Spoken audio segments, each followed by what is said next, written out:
Avant de commencer la compréhension profonde de RabbitMQ, on doit se familiariser avec des concepts de base. Il y a le message, l'exchange, queue, binding, routing key. Et il y a des signes. Les messages sont des messages envoyés via des applications, par exemple, ou via le producer.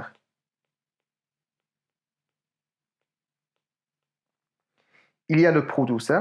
Le producer, ce sont la plupart des temps des applications. Il envoie des messages.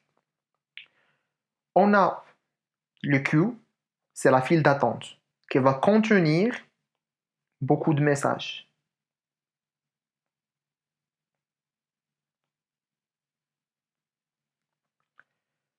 On a le routing key.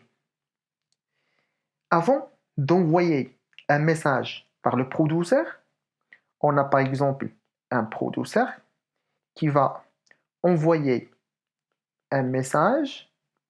Avant d'envoyer ce message-là, il envoie avec ce message-là un routing key. On va voir à quoi sert ce routing key dans des prochaines vidéos. Maintenant, il faut juste comprendre qu'avant d'envoyer un message, il faut lui associer un key. C'est un ensemble de strings, bien sûr. Ou on peut envoyer un message sans routing key. On va voir pourquoi. Maintenant, on va comprendre l'exchange. L'exchange se place entre le producer et le queue.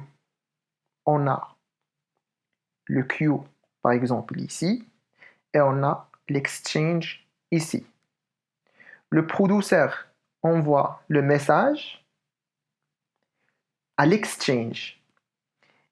Et c'est l'exchange qui envoie le message vers le queue ou la file d'attente. Binding, c'est une liaison entre l'exchange et le queue.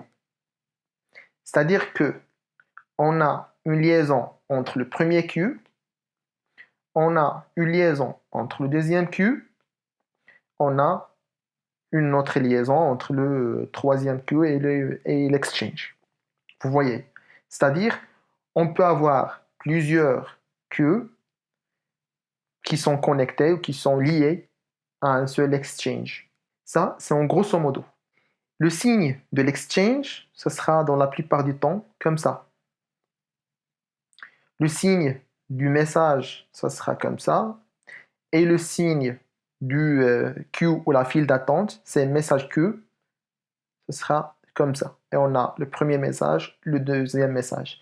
Et le consumer, ça sera un C entouré d'un cercle.